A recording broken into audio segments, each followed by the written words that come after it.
अब तक पीएम नरेंद्र मोदी और प्रियंका गांधी के बीच जुबानी जंग चल रही थी, लेकिन अब दोनों खुलकर आमने सामने आ चुके हैं। पीएम नरेंद्र मोदी ने एक ब्लॉग में कांग्रेस और विपक्षी दलों के वंशवाद पर वार किया। पीएम ने अपने ब्लॉग में कांग्रेस की पिछली सरकारों पर वंशवादी राजनीति करने का आरोप लगाया और कहा कि उन्होंने देश की संस्थाओं को कमजोर किया। उन्होंने लिखा है कि वंशवाद वाली पार्टियां निर्भीक पत्रकारिता से सहज नहीं हैं। कांग्रेस ने संवैधानिक संशोधन से बोलने की आजादी पर रोक लगाई। इंदिरा चाहती थी कि कोर्ट परिवार के प्रति वफादार रहे। राजीव गांधी ने योजना आयोग को जोकरों का समूह कहा था। कांग्रेस ने रक्षा क्षेत्र को कमाई का जरिया समझा। कांग्रेस राज में जीप से लेकर हेलीकॉप्टर घोटाले हुए। कांग्रेस ने संविधान, कोर्ट और मीडिया का अपमान किया।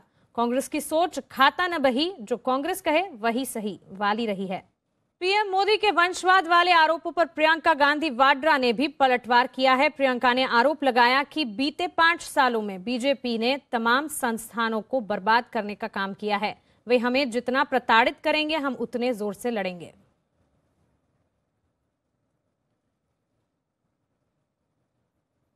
The BJP has systematically attacked every institution in this country for the last 5 years, including the institution of which all of you are a part. You are aware of it better than I am aware of it. So I think the Prime Minister should stop thinking that people are fools and understand that they see through all this.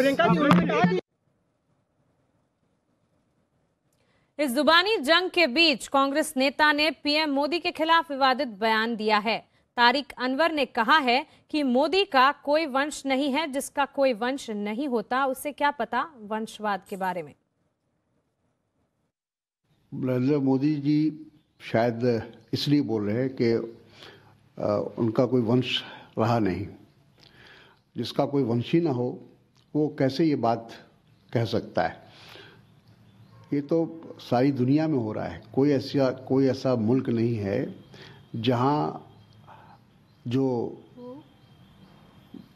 वंश को आगे नहीं बढ़ाया जाता है।